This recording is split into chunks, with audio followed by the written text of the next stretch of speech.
Okay. This is ProWritingAid. This is an AI editing software.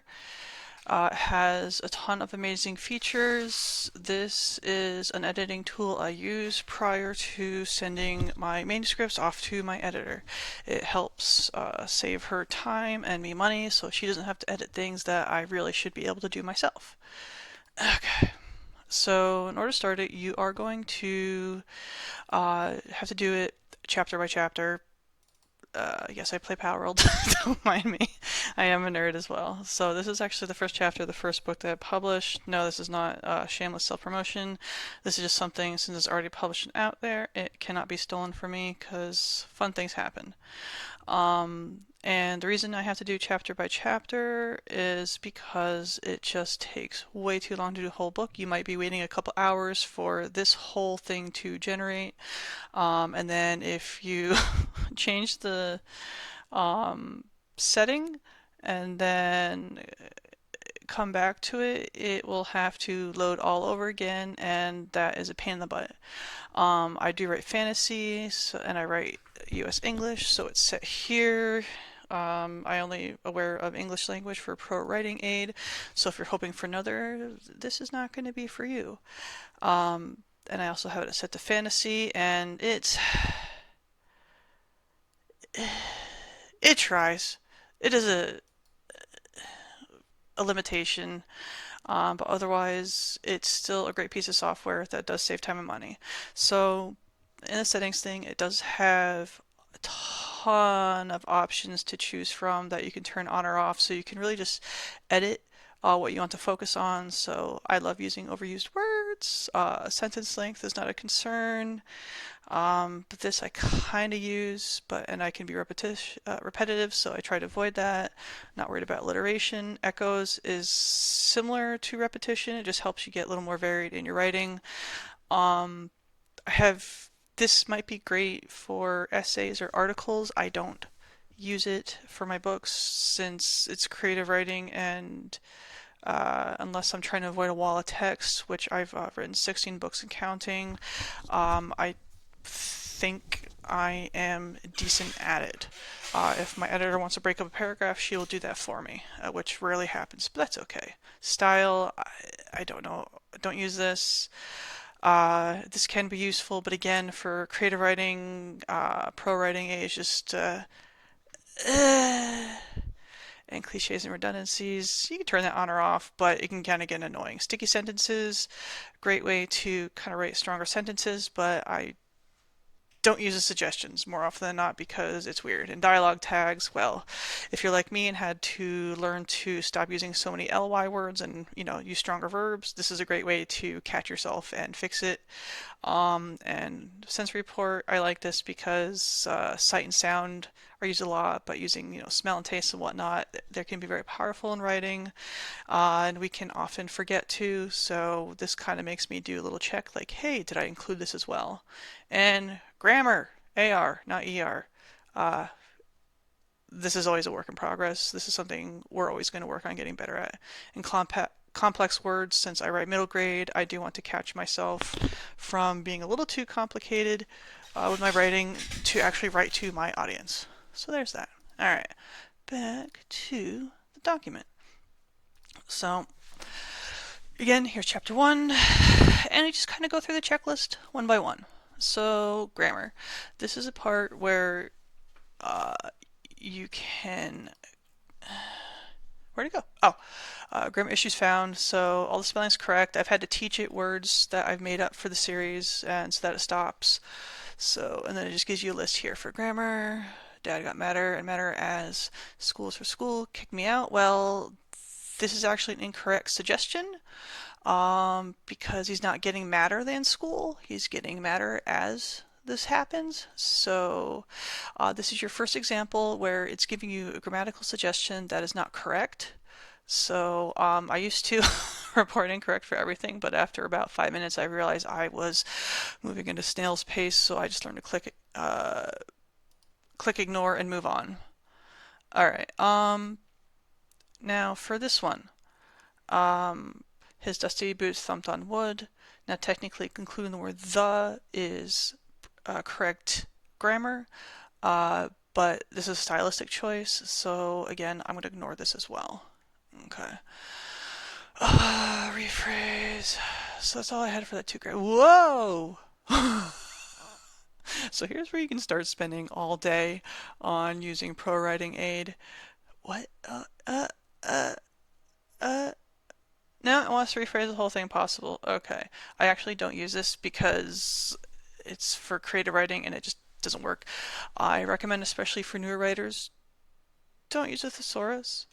Years ago, I was helping a kid with his writing, and I got really distracted because so many words just didn't quite fit because he was using a thesaurus to try to use bigger, flashier words, and the context wasn't always accurate, and it was distracting. So we're in a day and age where you don't have to write as artistically as past writers like Tolkien and people of his time. And but again, that's something for another time. So we're just gonna. I do not use this tool. Overused words. This is an absolute must for me because I have a list of overused words. So I have maybe looked. This one I ignore because I love using really and just and still and simply, and so yeah, this is where I can find my overused words and weed them out. Now, when they're in dialogue, since spoken English is different from written English, I generally ignore those. So where we are for still, boop. So I'm going to, okay, capital lowercase, we're going to ignore that one. So there we go, that turns that one off. And then these little arrows right here, they just kind of mouse up and down. Whoa. Still, I had to admit, again, this is in a character's internal thought. If I hear my character saying still this, still that, I'm going to start getting rid of them. But since I have the word used twice in the entire chapter, I'm going to ignore this one. So looked, I love describing where my characters are looking instead of just showing what they see. So picking out this overused word helps me rewrite for showing instead of what they're looking at, instead of telling you what they're looking at, or just telling them in the direction they're looking, since that's a waste of space on the page. But again, this is her describing what somebody looks like. Woo! No, no, no, no, no. So this is something I can ignore. So say if she looked up and saw blah, blah, blah, blah, blah, then we're just going to say, describe what she saw instead. And that's how you just kind of make it smoother, cleaner writing. So did I hear him right? Okay, so this one is good. Really? One of my favorite overused words. And the pesky LY words, it haps them. Okay. So she's describing, she looked really cute and one really scary. You could technically say one of them looked cute and one looks scary. The word really, I could just totally get rid of it here. And what you would do, you would just delete and delete, and then you look at the phrase and does it feel like it has a different meaning without the words really? No, that's nice and simple. We don't need to think. And here's the word looked. And again, it's a descriptor. And here's another sentence where he looked totally serious. It would be better to describe his expression, facial expression instead, to convey that he is serious about the question he asked. Look. And so we're gonna just ignore this one for now because this book's already published. So yeah, it's gonna still have some stuff that could have changed, but I actually bought ProWritingAid in time for book 2, but not book 1. So, and here's another look thing. So yeah, this is an example of just how I use this for overused words to get rid of weaker writing. Echoes? I haven't found this as useful as I would have liked, because like say here saying echo the word state, and there's state funded ones, and it's in dialogue, so if I were to try to work around it, it would make the dialogue sound less natural, and I don't want to do that. So, but yeah, if I say, hey, Gil, it made my chest royal, it made eye contact. Like if I said, we made my eyes roll and my chest royal, then we're hearing a bit of an echo, and we'd want to at least fix one of them.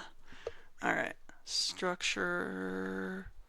No, I don't use this because it's creative writing. Don't use that.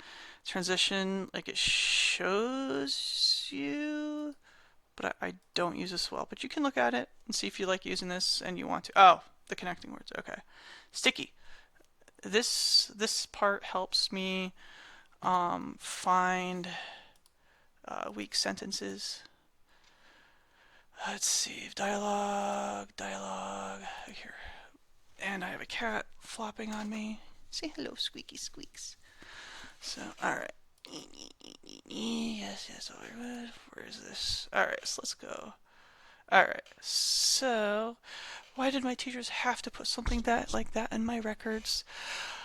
So here's a suggest rephrase. It's a simple question, doesn't sound bad. Now, why did teachers include it? No. Yes, this is more active writing, but it doesn't sound like an 11-year-old talker, 11-year-old talking. Why do my teachers have to put something like that in my records? There's literally nothing different. All right, let's try to find a different example. Let's see. Here, well, there's a longer sentence. So, yeah, so your glue words are these right here. It shows you what your glue words are, which are like they're just little small little connector words that can make a sentence really wordy. And what it's going to try to do is simplify the writing. I repeated a series as it never smiled or laughed. Does not sound like 11-year-old. And again, he seemed like the type of adult devoid of smiles or laughter. Does not sound like 11-year-old. So, this I have to go through them one by one to see if I like any of the suggested rephrases. And then I just go through and take or leave. Now for dialogue, I like this because it shows you your dialogue tags. Usually I only say said. So like say this one has whisper. And again, this is, you could want to, or you might want to rephrase that to make it stronger. So this is more of a little bit of weak writing, and I could go there and fix the dialogue tag, or just write the dialogue and the wording around it to not have a dialogue tag at all whatsoever. It just really, okay. Oh yeah, see? Dialogue tag with adverb found. Get rid of as many of these as you can. So, and I do a dialogue heavy writing style, so this does not concern me. Okay, so there's another way I use it. Plagiarism, this should be 0.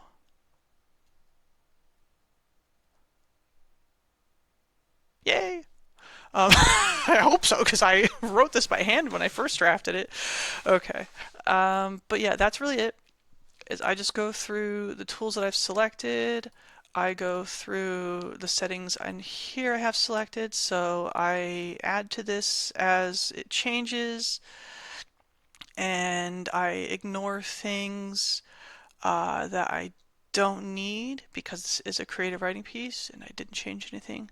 And then after I go through that, that's when I send it off to a human editor because they're going to catch things that the AI editors don't. Like they will find misspellings because AI will miss context. So it's maybe one day AI will be able to do the same thing as a human, but for right now, no. Give your editor a hug, buy them a coffee, or whatever makes them happy besides, getting paid. But that's it. All right. thank you very much. I hope you got something useful out of this. And also, yeah, just beware of when people do webinars on how to do this stuff. It's usually a veiled sales pitch. I'm not selling you anything. I'm not pushing my books on you. I just want to give you this video as a chance to learn something and maybe get a little chuckle because I have a cat here that just wants to chill. Oh, squeaky, squeak. So, alright. Y'all have a great day.